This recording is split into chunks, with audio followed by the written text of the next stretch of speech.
además por quedarse. Acá contamos con la presencia de Miguel. Esta es la primera ficción dirigida por Miguel y bueno, sus anteriores películas seguramente algunos de ustedes las vieron, que son El Francesito, Experiencia Judía, Café, Los Maestros, ¿verdad? Y algunos más, ¿no? Lluvia Cósmica. Lluvia Cósmica. Primera 2100. Buenísimo. Bueno, así que, bueno, vamos a arrancar una pequeña charla y después abrimos a preguntas. Miguel, esta película se filmó en plena pandemia. Quería preguntarte cómo fue el rodaje, porque cuando uno ve la película piensa que las condiciones fueron bastante exigentes, ¿no? Sí, cuando empezamos a rodar, la pandemia era una noticia ajena al país, era algo que transcurría fuera de nuestras fronteras. Pero justo fue el momento en que la pandemia se empezó a expandir rápidamente. Pero lo más impresionante fue que esta película tiene como tema al despenador y tiene como tema una creencia local de que la muerte se contagia a través del aliento. Entonces, estar filmando una película donde la muerte puede ser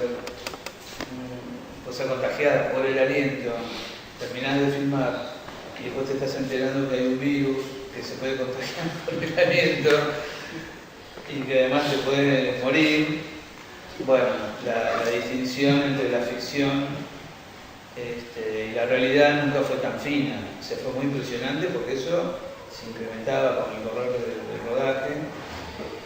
Y tengo que decir también que eso le dio mucha magnitud a la película, a las actuaciones, todo eso se trasladó a la película, ¿no? O sea que fue una película de una ficción y de un momento en el mundo, donde por una extraña razón cósmica estuvieron muy alineadas las dos cosas. Así que bueno, un momento que sí, que me llamaron para avisarme que tenía que cortar el rodaje y que teníamos un día solo para irnos, estando a 4.000 metros de altura en la zona de Susques. Tenemos que cortar. Recordarnos las locaciones de la película. Bueno, unas Susques y alrededores. Hay un paraje que se llama del Carmen, donde es parte de la familia de la chica que canta, que se llama Guara Carcanchay, que es susqueña. Después filmamos en un lugar increíble que se llama Cochinoca y que para mí tiene un valor muy especial porque, bueno, nadie se da cuenta, pero hay un plano en la película que está filmada en Cochinoca, que es donde filmó Jorge Prelorán. Y como Jorge Prelorán en mi vida fue la primera persona por la cual escuché sobre el mundo del cine documental, y alguien que se preocupó por filmar el interior y la Argentina en una época que insospechada, por la mitad de la década del 60. Claro. Bueno, fue un poco un reencuentro con él, ¿no? Y eso fue en Cochinoca, que sigue estando casi igual que como cuando estuvo él y como siempre, ¿no? Es un pueblo que no está atravesado por la globalización. Después filmé en Abrapampa, que es un lugar ya más urbano, que es donde transcurre la tormenta en la película. No es que tuvimos un camión que generaba la lluvia, no es un efecto especial, eso fue de verdad. Filmamos por unas rutas increíbles, también aledañas a la quebrada, que son paralelas a la ruta 9 y nos metimos por adentro, por Casabindo, que es donde filmé el Toreo de la Vincha. Y después, sí, cerca de Salinas Grandes, un lugar que tenía que volver porque ahí filmé mi primera película y creo que inconsciente y conscientemente volví a Salinas. Después de la pandemia, empecé a trabajar sobre la película. Trabajé con dos montajistas maravillosos, que son Miguel Colombo y Oisman, Alejo Oisman, y ellos inmediatamente me dijeron que había material para trabajar la película y sobraba, me decía Alejo. Además te hace pensar, ¿no? El cine, ¿no? Como uno arma una escaleta, un guión y salís a filmar y de repente una situación como esta te lleva a montar una película con un material menor al que vos imaginás. Es muy interesante eso, ¿no? Y tampoco que la terminé como podía, sino que sentía el placer de que la película estaba muy bien como estaba. Y así la terminé en forma remota al principio, en plena pandemia. Y después ya cuando se aflojó un poco, tuve un poco de presencialidad con los montajistas y ahí la cerramos. 100% jujeña, en zonas bastante altas, en algunas partes. También filmé en un lugar que es increíble, que se llama La Cueva, que está a 15 kilómetros del lugar. Es increíble, porque está a 15 kilómetros de Iturbe. Iturbe es un pueblo que vos salís de la Ruta 9 y te lleva a Iruya. Y cuando estás en Iturbe, hay un desvío de 15 kilómetros nada más y te lleva a La Cueva. La Cueva es esa locación media onírica que aparece en la película, medio filmada de noche. Y es un caserío abandonado, no vive nadie, vive solamente un señor con su hacienda. Hay una iglesia perfecta porque la remodelan cada 3 años y lo único que ocurre en ese pueblo es una fiesta patronal una vez al año, el 8 de diciembre. Y yo cuando estaba en proceso de trabajo con Rubén, de ver qué hace un antropólogo cuando sale al campo a investigar, nos fuimos a esa fiesta patronal que coincidió con todo, con la previa, con el ensayo, qué sé yo. Así que nos fuimos ahí y vi por primera vez el pueblo hace millones de veces y lo vi por primera vez lleno de gente, una fiesta patronal increíble, y en una cueva que se abrió y donde llevan a la Virgen, trasladan a la Virgen de la iglesia a la cueva. Entonces, bueno, ahí fue el antropólogo en búsqueda del despenador que se supone que había estado allí. Cosas, una que la cuna son todos familiares, todos son tíos, todos son sobrinos, aunque no lo sean en forma directa. De ahí, si lo acotamos a un pueblito, cuando hacen una procesión, viene toda la familia, toda la zona que está ahí, vienen todos. Y vienen con mucha pasión, ¿no? O sea, es increíble. O sea, yo nunca viví una celebración de estas ceremonias como ahora porque pasaron dos cosas. Una es que solicitamos permiso para participar, porque estas celebraciones no son abiertas al turismo y a la gente, que se hacen. Porque en Cochinoca la Virgen que ves es de una persona del pueblo, que la tenía en la casa y que pertenecía a 2 generaciones anteriores. Al intendente del pueblo, al comisionado, no me acuerdo el nombre, le tenés que pedir permiso. Ahí me ayudó un poco la Film Commission de Jujuy, me abrió la puerta en la cueva, porque es fundamental. Y después me llamó otra cosa mucho la atención, fue que, bueno, teníamos el permiso para filmar y éramos como parte de la gente, ¿no? O sea, no había discriminación, digamos, no había ningún tipo de, al contrario, porque en todas esas celebraciones pasan cosas que son maravillosas. Una es la procesión. Después llega el mediodía y vas a un comedor comunitario y todo el mundo en un galpón enorme se come y se toma. Y viene gente y te reparte, te incluyen, te sentís, yo me sentí profundamente parte de eso y eso a mí me ayudó toneladas para poder captarla, para que las escenas tengan veracidad, sean verosímiles, ¿no? Para mí, y ni te cuento para Rubén, ¿no? Y así que fuimos muy bien recibidos, fuimos incluidos más que recibidos, ¿no? Formamos parte de la celebración.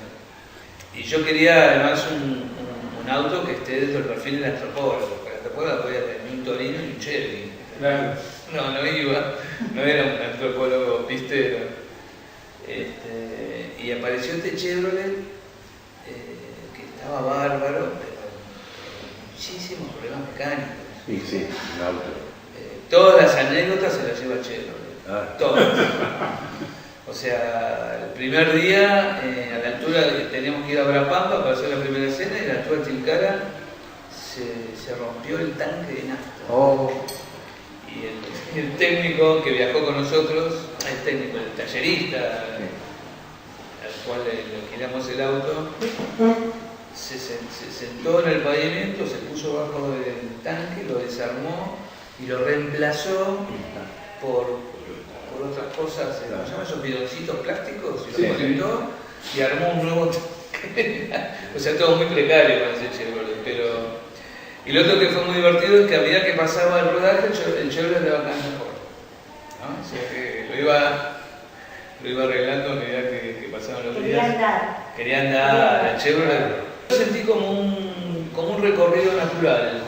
O sea, yo sentí que en un momento tenía ganas de contar desde una mirada, como es en el caso de la película, de un antropólogo, la impresión que él le causaba investigar al despenador, ¿no? Me parecía interesante tener esa mirada, esa distancia, porque el antropólogo, si viene del lugar, también es distante porque es un extranjero también del lugar, y me parecía que en ese espacio que se generaba entre el protagonista y la figura del despenador podía tomar dimensión la figura del despenador, ¿no? Porque me gustaba un personaje de no muy fácil abordaje, o sea, no me parecía que podía ser un documental del despenador. Pensaba que podía ser la ficción de alguien que iba a investigar al despenador, con todas sus... y con ingredientes que dialogaban con el despenador, como ser el duelo del personaje, ¿no? Entonces ahí me sentí más cómodo, digamos, como realizador. Cómodo, lo digo ahora, ¿no? Cómodo en el sentido de que hubo que vencer muchísimos obstáculos, yo tuve que hacer un trabajo y él, el actor muy bueno que hicimos juntos, porque hacer de antropólogo realmente requiere, para este lugar en especial, investigar qué hace un antropólogo allí, o sea, cómo te conectás con la gente. El momento descubrimos que la pregunta estaba mal formulada en las entrevistas, ¿no? Hablé con antropólogos, hablé con un antropólogo boliviano que va muy seguido a Tilcara, se llama Radek, que está en los agradecimientos, que me ayudó muchísimo. Entonces, bueno, todo se convirtió en una cosa muy apasionante, ¿no? Porque la investigación de la película también formó parte de la ficción.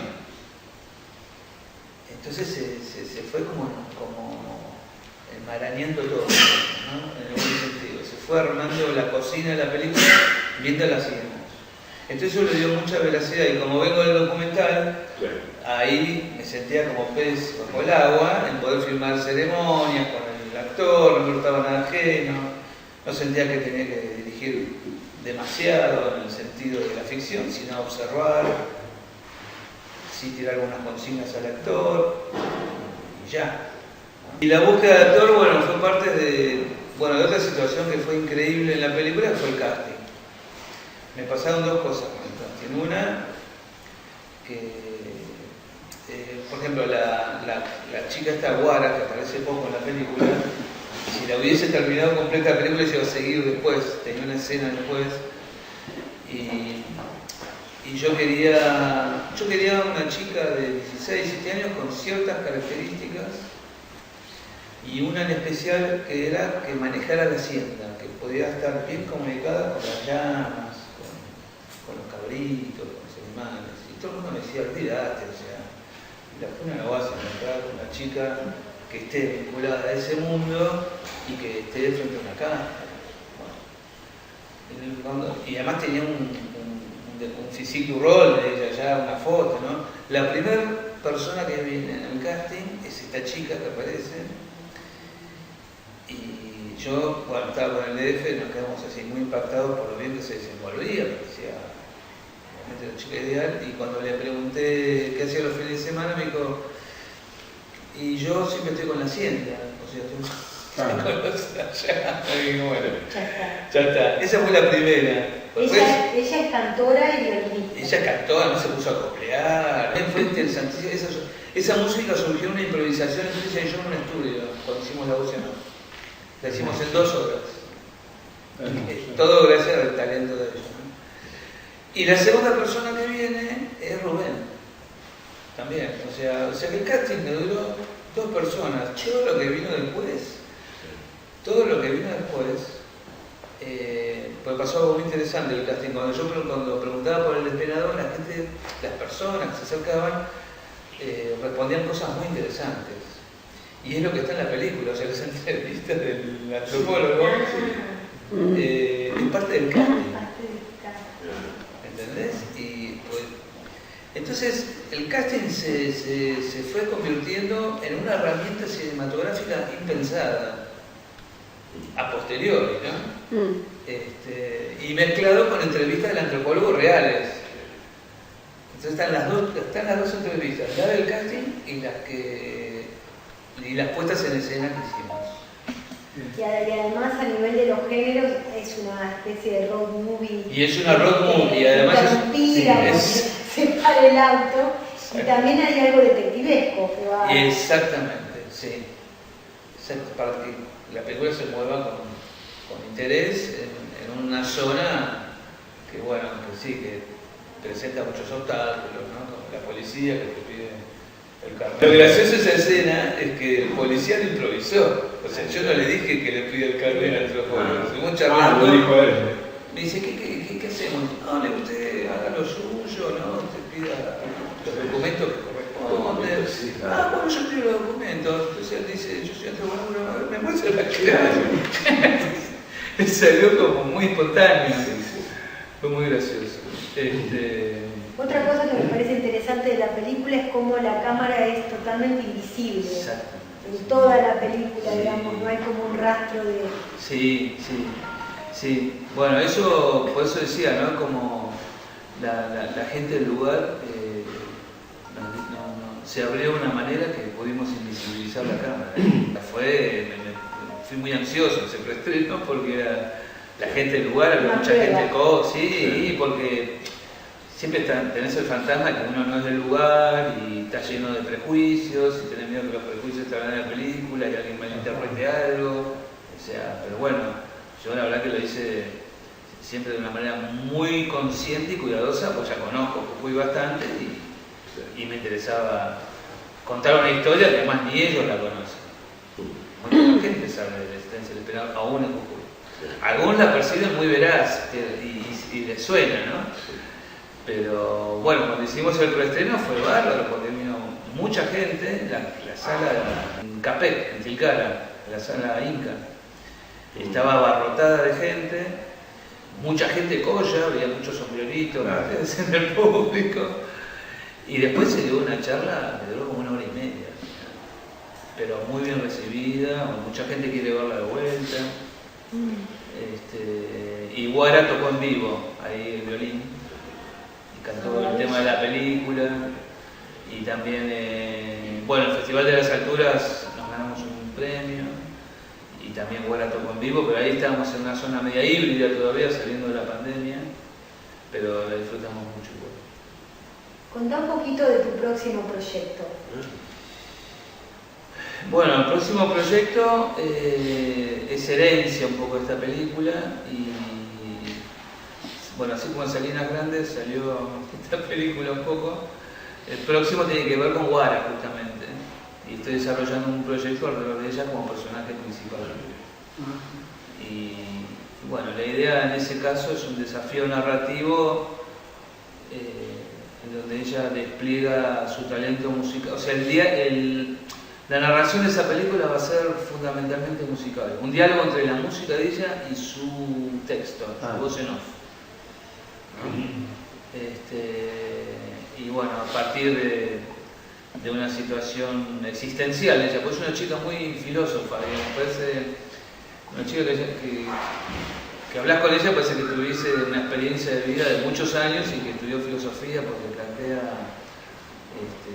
se plantea muchos interrogantes, los traslada muy bien, así que bueno, estoy trabajando alrededor de ella en un proyecto. Una pregunta sobre la película Soy Susana Salerno.